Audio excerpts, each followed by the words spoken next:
Hola, hola, saludos para todos. Bienvenidos sean una vez más a la continuación de nuestro estudio en las 7 iglesias del Apocalipsis. Estamos justamente en la mitad de las 7 iglesias, en la iglesia de Tiatira, la cuarta.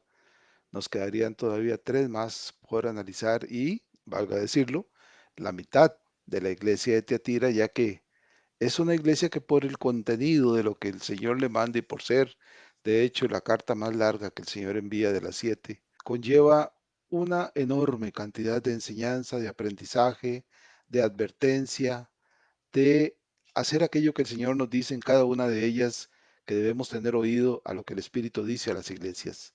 Y si a alguien se le dicen cosas importantes, relevantes, que tienen una actualidad increíble en nuestros días, es a la iglesia de Tiatira. Por eso vamos a prestar atención y a continuar aprendiendo de manera pormenorizada todo lo que podamos extraer de ella para que nuestra vida de siervo sea alimentada, sea construida, sea solidificada y sobre todo aprendamos a no solo a entender, sino a atesorar en nuestro corazón enseñanza tan valiosa, porque recuerden, esta enseñanza no es solo para mi provecho personal, sino que yo debo extender ese conocimiento y esa práctica del correcto hacer delante de Dios con los consiervos que tienen un grado de preparación inferior o que se están iniciando en los asuntos del Señor. Y por lo tanto es mi deber también darles de ese conocimiento que yo obtengo de lo que el Santo Espíritu me enseña en su palabra. Gracias a todos por estar aquí, gracias por escuchar y por ver las filminas y sobre todo porque yo sé que el llamado que les hago cada vez que terminamos un estudio de que propaguemos esta enseñanza a todos los medios posibles, a todas las plataformas en las que participemos, para que otros puedan también conocer. No nos importe lo que la gente diga, lo que la gente opina, lo que eventualmente nos puedan criticar. Recuerden que nuestro primer y único deber es delante de Dios, es el deber primario, el que debemos cumplir, el que debemos hacer. No importa si el mundo se enoja mientras tengamos la aprobación divina. Y eso es parte de lo que el Señor quiere, que propaguemos un mensaje, que lo expandamos todo lo que podamos. Y ahora más que nunca, los medios con los que interactuamos pueden darnos esa maravillosa oportunidad. Vamos entonces a entrar en el estudio de esta semana. Luego de la filmina de entrada, que nos introduce propiamente ya al estudio que nos corresponde, tenemos una en la cual nos indica que estamos todavía en la parte de las advertencias. Encontré esta imagen que me pareció muy apropiada, ya que es obviamente pues, una representación del Señor Jesucristo y de su palabra, en la cual, pues por razones obvias, simple y sencillamente podemos entender que el Señor nos está mandando a que su palabra, la que se representa en la imagen, que es el rollo que Él tiene en la mano, debe ser aprendido, debe ser obedecido, debe ser sabido de cada uno de nosotros y cumplido en nuestra vida diaria. La advertencia aquí es para la mujer, de la cual estamos conociendo en este pasaje, en cuanto a esta Jezabel que llegó y se introdujo en la iglesia de Tiatira para corromper a algunos de los siervos, para corromper la sana doctrina, y el Señor le da una advertencia. Le dice al líder de la iglesia, al ángel de la iglesia, que a esta mujer le dice, yo la arrojo en cama y en gran tribulación. Creo que es bastante claro, no requiere mayor explicación, pero de todo caso vamos a tratar de desarrollar alguna exégesis con respecto a esto para poder tener totalmente claro la extensión que esto tiene no solo en el momento en el que el Señor lo dice a esta mujer, sino que a todas los corruptos que tratan de introducirse dentro de la iglesia para corromper la sana doctrina. Llegamos así a la filmina 66. Se compone de 22 filminas en total, por lo que por razones obvias no vamos a poder terminarlas todas hoy para no extenderlo más allá de lo posible y vamos a limitarnos a leer unas 10 u 11 para tratar de darle el alcance que siempre tratamos de hacer para que tengamos buena razón y oportunidad de escucharlo. Estamos en el versículo 21 del capítulo 2 e insisto, donde después del encabezado de la filmina anterior, el pasaje en sí dice, hablando el Señor de la mujer, esta Jezabel le dice, y le he dado tiempo para que se arrepienta, pero no quiere arrepentirse de su fornicación. Entonces tenemos claro que la advertencia que el Señor le hace a esta mujer y que repito, por favor entendamos que esto es extendible, es puntual para el momento en el que el Señor lo dice, es decir, allá a finales del primer siglo, pero tiene la proyección a través del tiempo y del espacio para llegar hasta cada uno de nosotros. Esta advertencia del Señor tiene cuatro objetivos. El primero es a la iglesia, que en la figura del ángel está siendo advertida y está siendo amonestada por tolerar esta nefasta práctica al permitir que esta mujer llegue hasta ellos y les dé enseñanza corrupta con respecto al sano evangelio que habían recibido. La segunda es para Jezabel, se le advierte a ella como la incitadora y como la causante del mal que se está propagando entre los santos de Tiatira para alertarla de que debe cambiar de posición, arrepentirse y volverse verdaderamente creer en el Señor como Señor y Salvador. La tercera es para los creyentes que participan de las prácticas corruptas de esta mujer.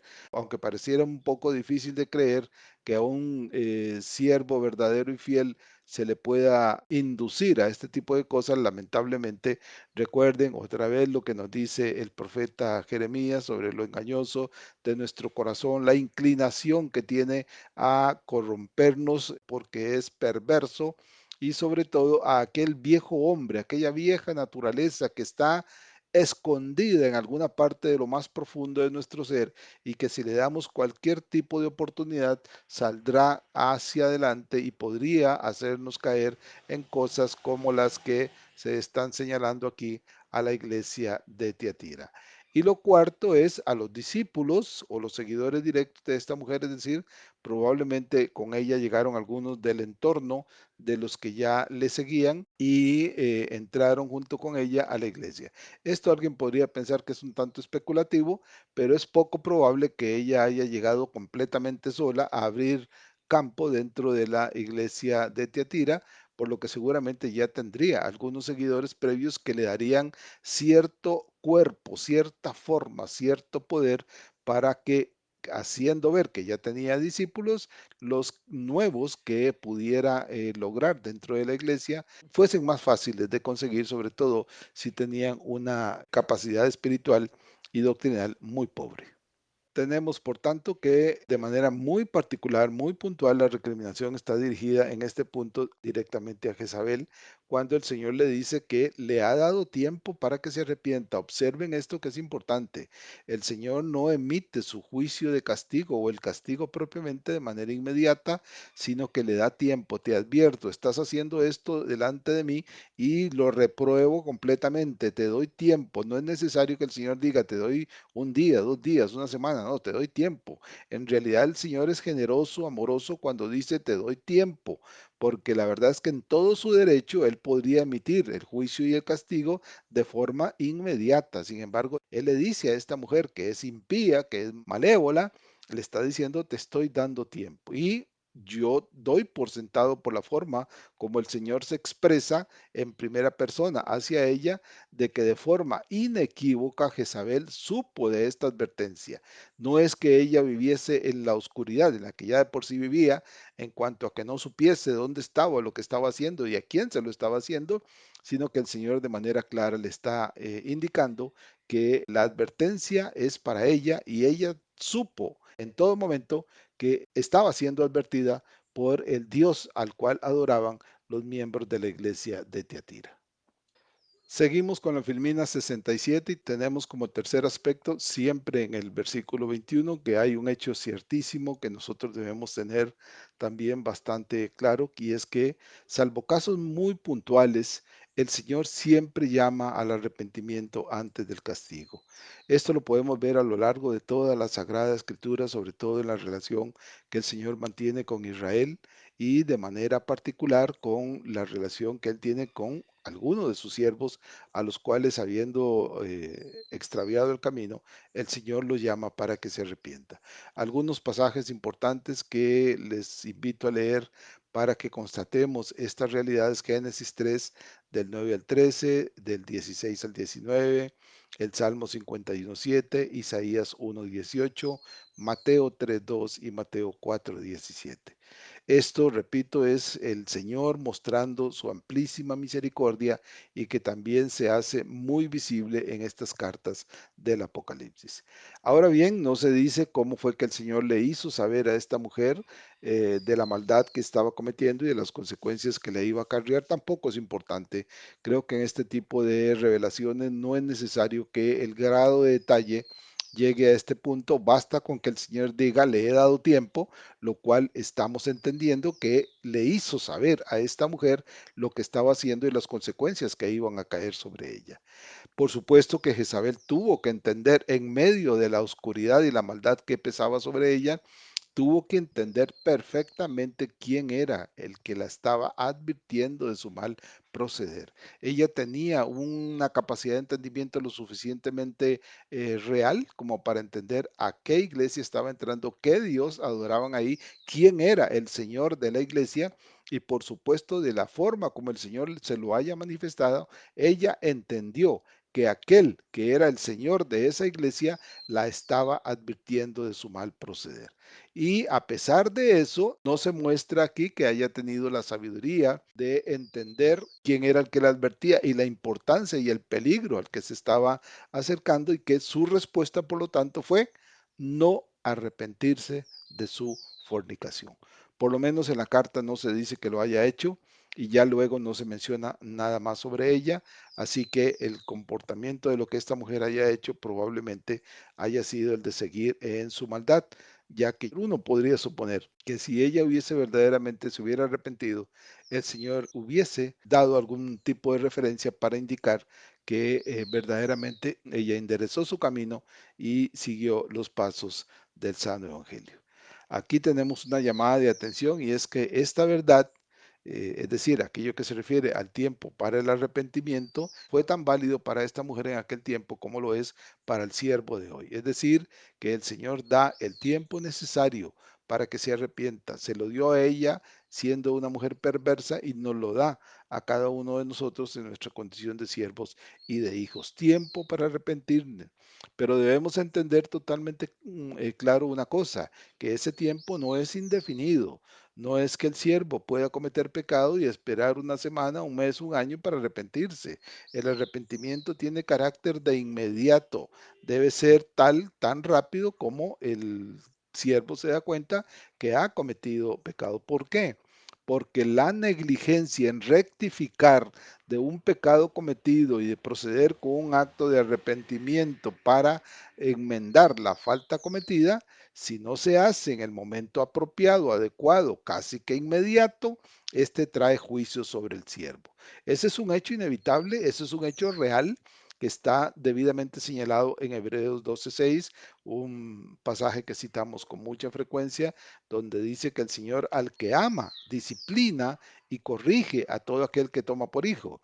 Si usted y yo hemos sido adoptados como hijos de Dios y el Señor nos ama, ciertamente podemos esperar que en caso de cometer falta delante del Señor y que negligente e irresponsablemente no procedamos al arrepentimiento necesario, pues sin duda el juicio del Señor va a caer sobre nosotros si no procedemos, repito, con el arrepentimiento. Llegamos así a la Filmina 68 y aquí nos hacemos una pregunta como cuarto punto. ¿Significa que el Señor da tiempo para el arrepentimiento? Esto es repetitivo de lo anterior, pero quiero que quede totalmente claro. ¿Me da tiempo el Señor si he caído, si he pecado, si le he ofendido? Claro que sí. Eso es absoluto. Pero, y este es el asunto que debemos también tomar en cuenta, recordemos que el hecho de que el Señor nos dé tiempo para el arrepentimiento en su grande misericordia, nunca significa que hay un lapso para pecar sin ser castigado. Por favor, esto tengámoslo claro, porque de nuevo el engañoso corazón del cual nos habla el profeta podría tender a hacernos creer que si hacemos algo y no pasa nada es porque o Dios no se dio cuenta o porque el asunto no es tan grave. Nunca pensemos que tengo un día, una semana o un mes de tiempo para arrepentirme del pecado cometido. El acto de arrepentimiento debe ser inmediato. Tan pronto como nos damos cuenta de que hemos ofendido al Señor, debemos proceder a pedirle perdón al Señor. Nunca, entonces, significa que hay tiempo para pecar sin que el castigo nos alcance. También es cierto que nunca significa que el Señor se tarde en castigar al pecador. Es decir, pensar que el Señor va a estar ahí esperando hasta que al pecador le dé la gana arrepentirse para poder perdonarlo, eso no va a pasar. El Señor actúa bajo plazos, actúa bajo procedimientos que son propios de su divinidad para que en el momento en que el Señor da el tiempo que Él considera necesario y el siervo no se arrepiente, pues inmediatamente el castigo caerá sobre él. ¿Cuánto tiempo es el que hay que esperar? Eso es totalmente del resorte y de la potestad exclusiva de nuestro Dios. También nunca significa que puedo, como lo hace un niño pequeño y los que hemos sido padres lo sabemos perfectamente, ver hasta dónde puedo pecar antes del castigo divino. Esto es porque recuerden que a veces cuando nuestros hijos estaban pequeños, bueno, digamos que es la madre la que más utiliza el sistema para llamarle la atención, le llama la atención a su hijo pequeño y su hijo no hace caso. Y le vuelve a llamar una segunda vez la atención y el niño todavía no hace caso porque todavía no percibe que su madre esté muy enojada. Pero cuando su mamá ya le levanta la voz o toma el chilillo para darle una castigada, el niño se da cuenta inmediatamente que ya el momento del tiempo para seguir desobedeciendo ya terminó y que si no hace de inmediato lo que se le está diciendo, su madre lo va a castigar. Bueno, pues esto es parecido a lo que probablemente el siervo negligente y perezoso pueda creer, que puede cometer pecado y mira hacia arriba y no pasó nada, y vuelve a cometer el mismo pecado y vuelve a ver hacia los lados y todavía no ha pasado nada. Y que de pronto cuando siente que el Señor toca la puerta de su corazón para indicarle y el Señor está en la entrada esperándolo con un atado de cuerdas para castigarlo, es cuando el siervo se da cuenta que ya el momento de esperar terminó y procede al arrepentimiento. No hay que esperar a eso. El Señor no actúa así. Si una sola vez el Señor llama al arrepentimiento, si el siervo no obedece, probablemente lo que viene inmediatamente después es el castigo del Señor. Tenemos un ejemplo escritural muy conocido de todos de lo que es dar tiempo prudente dentro de la sabiduría del Señor, que es en el caso del faraón del Éxodo. ¿Durante cuánto tiempo le dio el Señor espacio a Faraón para que se arrepintiera? En cada una de las 10 plagas que el Señor desarrolló sobre Egipto, en cada una de ellas el Señor le daba tiempo a Faraón para que recapacitara y cambiara su posición con respecto a Israel. Y en cada una de esas ocasiones que se dice, endureció Faraón su corazón y no hizo lo que el Señor le decía que tenía que hacer. Al final, es casi que probable que Faraón no se arrepintió para nada y fue de uno de los egipcios que pereció cuando las aguas retornaron a su posición luego que Israel cruzó y los egipcios quedaron ahí enterrados en ese lugar. Y entonces tenemos claro que ese tiempo es en todos los casos porque recuerden, el tiempo que Dios da es porque Dios es misericordioso y clemente, es Jehová, lento para la ira y grande en misericordia. Esta verdad es una realidad que cada uno de nosotros debe tener presente, pero que nunca y bajo ninguna circunstancia puede pensar que como el Señor es misericordioso y clemente y lento para la ira, yo puedo hacer cierto tipo de cosas y esperar cierto tiempo porque el Señor no va a venir inmediatamente a castigarme. Eso no es así. Tengamos muchísimo cuidado con ese tipo de pensamiento. Llegamos a la Filmina 69, siempre estamos en el versículo 21 y tenemos un quinto aspecto importante que es claro que entrando propiamente de nuevo al texto, que la que no quiere arrepentirse de la fornicación es Jezabel. Es a ella quien se le está diciendo, te le he dado tiempo para que se arrepienta, pero no quiere arrepentirse de su fornicación. Ella deliberadamente, por su voluntad, decide permanecer en la corrupción que está propagando entre los siervos de la iglesia. Por supuesto que esto bajo ninguna circunstancia tampoco exime a los seguidores de esta mujer de la culpa que eventualmente puedan tener por aceptarla o por participar de aquellos hechos corruptos. La rebeldía de la mujer y el seguimiento que ellos hacen de esa rebeldía los alcanza también a ellos. Tenemos, por tanto, en cuenta y presente que el tiempo para arrepentirse es también para quienes la siguen, es decir, en aquel momento aquellos que aceptaron a la mujer, que se hicieron adeptos a sus prácticas corruptas, pues también a ellos se les está dando tiempo para arrepentirse como se le está dando a esta mujer. Y así como también podría alcanzar a los líderes que de alguna manera probablemente toleraron que los actos corruptos que esta mujer hacía se llevaran a cabo en medio de la comunidad de los santos del Señor. Jezabel muestra, por supuesto, su ceguera total, no solo rechaza que lo que esté haciendo son actos de maldad, sino que desoye la orden divina del llamado al arrepentimiento. Y recuerden que esta posición, esta condición de rechazar no solo lo malo que hacen, sino de desoír la voz de Dios para que cambien de actitud y se arrepientan, es muy propia de todos los falsos maestros a lo largo de todos los tiempos. Y hoy, precisamente en nuestros días, esto es extremadamente visible. Y esto lo podemos ver en un pasaje como Judas 1 del 3 al 16. Seguimos con la Firmina 70, siempre en el versículo 21, y estamos en el quinto punto en el cual tenemos claro que la advertencia de manera muy puntual para efectos del pasaje se le está dirigiendo a Jezabel, la cual no quiere arrepentirse de la fornicación y de la corrupción que ella estaba enseñando a algunos de los miembros de la congregación.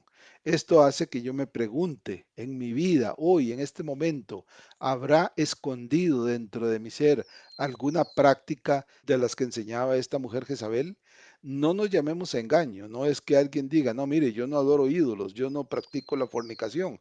Recuerde que ya lo vimos en el estudio anterior, que la fornicación puede ser tanto el hecho físico de caer en una relación sexual fuera de matrimonio, como el hecho figurado espiritual de fornicar yendo detrás de otras cosas y quitándole al hacer esas cosas la prioridad que solo Dios debe tener. Así que tengamos muchísimo cuidado en pensar que si no estoy haciendo la parte literal física, no estoy cayendo en fornicación. Hay que tener cuidado con esto y revisar cada uno de nuestros procederes para estar seguro de que no estamos cayendo en algún tipo de fornicación espiritual que pudiera estar comprometiéndonos delante del Señor. Y esto es importante, por lo cual revisar la vida de cada uno de nosotros constantemente para que estemos a cuenta de que ninguna de las prácticas de nuestro diario qué hacer pudiera estar cayendo en esto. A esta pregunta siempre recuerden, ya lo hemos dicho en todas las anteriores que hemos hecho, se debe responder con total sinceridad. ¿Por qué? Porque hacerlo hace que si puedo responderme satisfactoriamente y decir no, no estoy cayendo en ninguna práctica, yo puedo seguir por ese buen camino. Pero si eventualmente yo siento una sombra de duda o de incertidumbre en mi corazón con cierto tipo de cosas, yo lo que hago es que de inmediato corrijo mi rumbo y enderezo mi camino para no caer en este tipo de cosas. Creo que a estas alturas ya tenemos totalmente claro que esta mujer Jezabel no es parte de la comunidad de los santos, es decir, ella no era una creyente, era una pérfida, una perdida, una mujer que se aprovechaba de los demás y que corrompía con sus actos inmundos y sus prácticas totalmente nauseabundas a los miembros delicados, infantiles, poco preparados, no muy convencidos tal vez o no muy fieles al Señor o que simple y sencillamente se dejaban llevar por los tesoros y las riquezas y las cosas de este mundo y los atraía hacia sus filas para corromperlos y para con ese acto tratar de corromper a otros dentro de la comunidad. Hay que recordar que, por ejemplo, acerca de este llamado que el Señor le hace a la mujer y por extensión se lo hace a toda su iglesia, lo podemos ver que desde el principio en que apareció el mensaje del Señor a través de Juan el Bautista y del mismo Señor Jesucristo, desde el inicio, el llamado del Bautista fue al pueblo de Israel, arrepentidos porque el reino de los cielos se ha acercado. Eso está en Mateo 3 del 1 y 2. Ese fue el principio del llamamiento de Juan. Ahí con eso inició Juan su labor de mensajero del Mesías, diciéndole a Israel, arrepiéntanse, porque el reino de Dios ya está en medio de ustedes. Y cuando Jesús empezó con su ministerio, también lo inició con las mismas palabras, diciéndole a Israel, arrepentíos, porque el reino de los cielos se ha acercado. Mateo 4:17. Así que esta vigencia de este llamado al arrepentimiento, que desde principios, cuando el ministerio de la obra vicaria del Señor iniciaba, desde ese momento el acto de arrepentimiento es un aspecto fundamental y necesario en la vida de todo hombre y de toda mujer. Por eso es que el Señor lo empezó. Tanto Juan el Bautista como el mismo Señor lo empiezan con esas palabras: arrepiéntanse. Y fue a lo largo de todo su ministerio como el arrepentimiento era parte necesario del acto de fe en el Señor Jesucristo y sigue siéndolo hoy.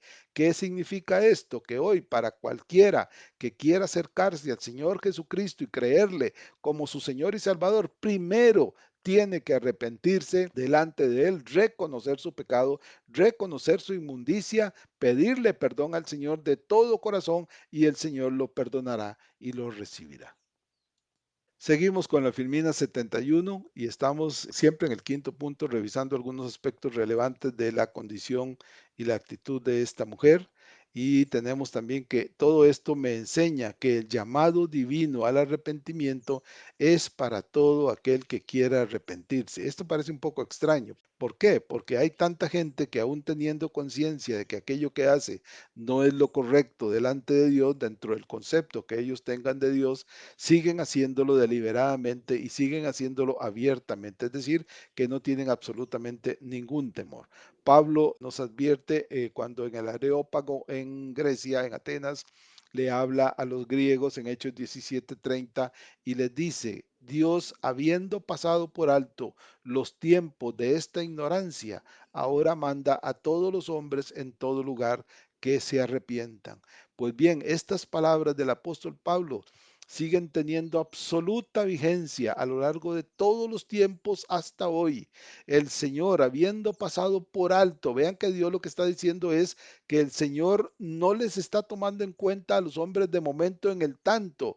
El que siendo ignorantes ahora les está diciendo: ok, lo paso por alto, pero manda a todos los hombres en todo lugar que se arrepientan. ¿Qué significa esto? Que el pasarlo por alto es solo para que procedan al arrepentimiento. Si los hombres no se arrepienten, entonces esos tiempos de ignorancia no van a ser pasados por alto y cada quien recibirá el justo pago de las cosas indebidas que hace delante del Señor. Para los que nos hemos arrepentido delante del Señor y le hemos creído y confesado como Señor y Salvador, entonces verdaderamente hay misericordia, hay gracia para cada uno de nosotros.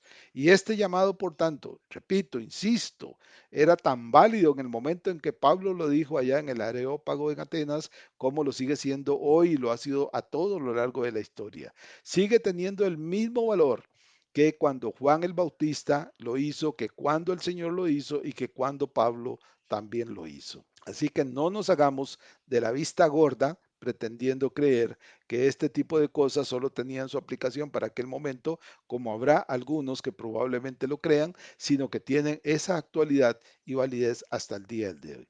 Entonces, si el llamado es válido hasta hoy, también las consecuencias lo son. Es decir, que si alguien no se arrepiente, todas las cosas del pasado, de la ignorancia de la que pueda ser acusado, no van a ser simplemente liberadas, no van a ser simplemente olvidadas, sino que van a ser la justa razón por la cual esa persona va a ser eventualmente juzgada, castigada y condenada si se rehúsa a creerle al Señor.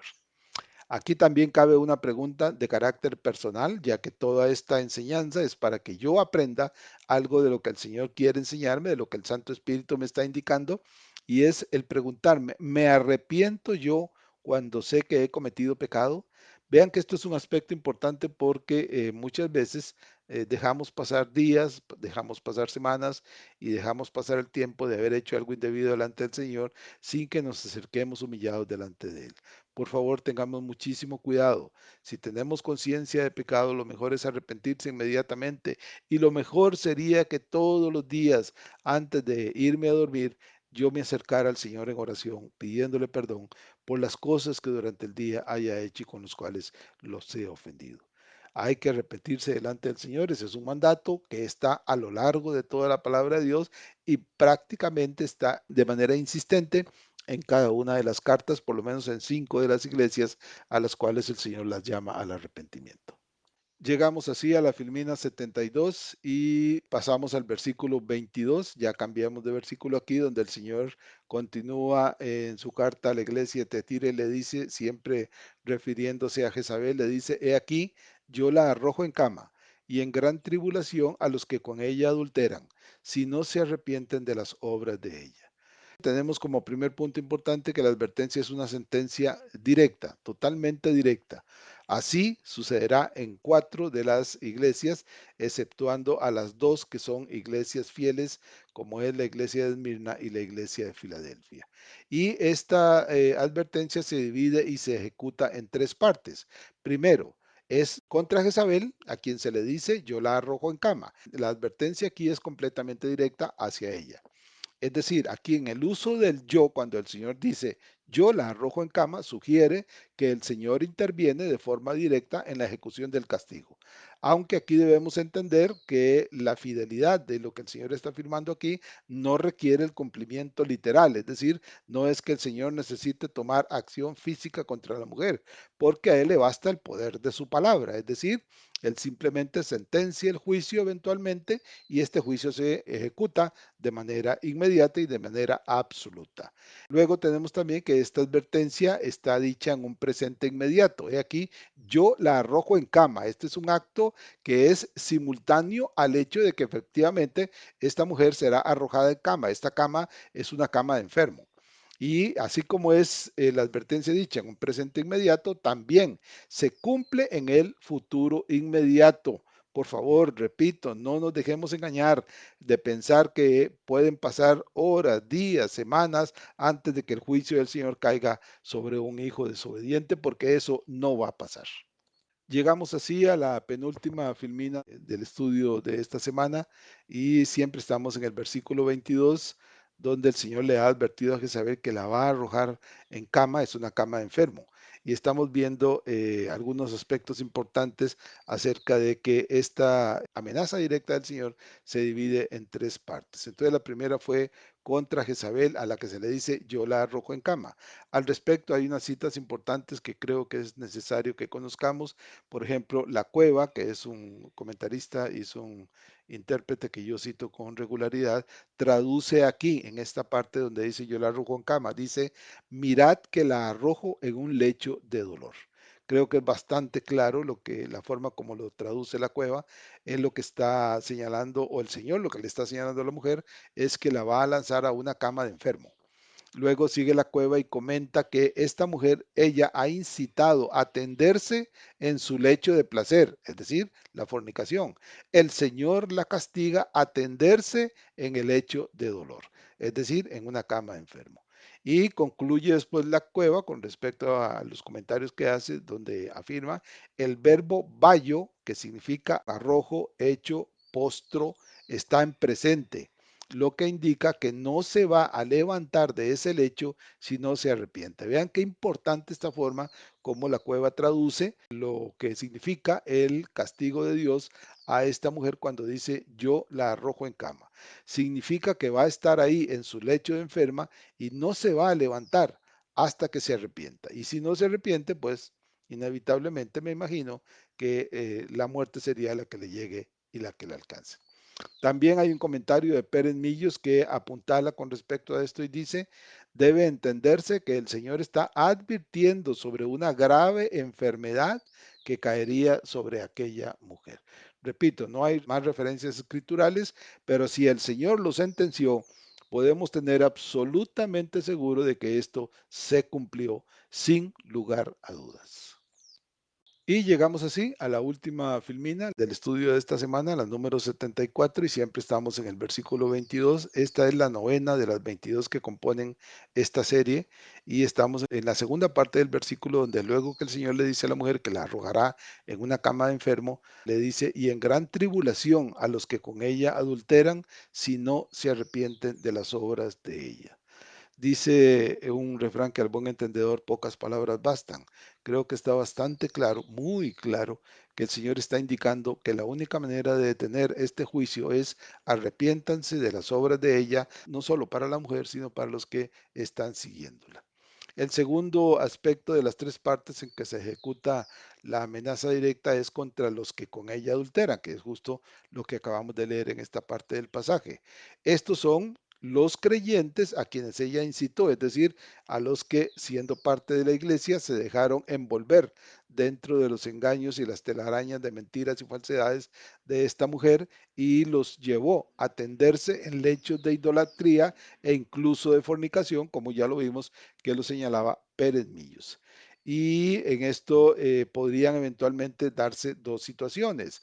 Una es que algunos de los miembros de la congregación fornicaban y comían lo inmundo de Jezabel, es decir, literalmente estaban cometiendo fornicación y comiendo lo sacrificado a los ídolos.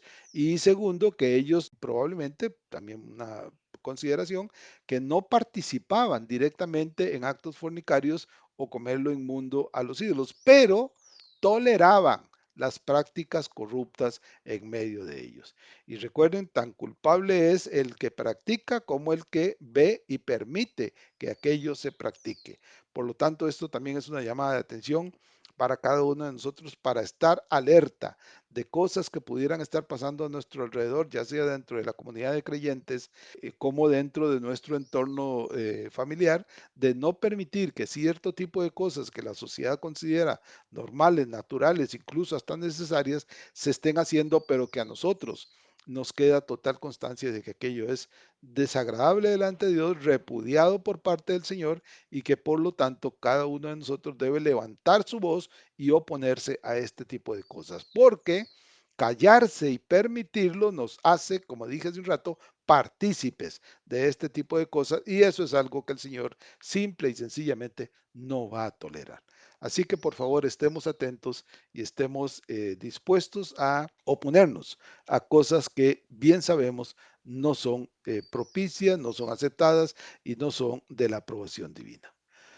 Muy bien, estaríamos llegando aquí al final del estudio de esta semana. Nuevamente les agradezco a todos por permanecer hasta el final y nuevamente, por favor, los insto a que participemos dentro de las plataformas a las cuales tenemos acceso a nuestros conocidos. Créanme, ustedes tienen conocidos que van a querer escuchar estos estudios y van a querer participar de ellos para poder edificar sus vidas, llegar a conocer al Cristo y al final creerle y confesarle como su Señor y Salvador. Pero la oportunidad de que ellos lleguen a este punto, a este paso, lo tenemos cada uno de nosotros. No lo desaprovechemos, oremos por ellos, testifiquémosle a ellos, pero también hablemosles y enseñémosles la verdad que hasta este momento desconoce. Gracias por estar aquí, Dios los bendiga y con la ayuda del Señor nos estaríamos escuchando en 8 días.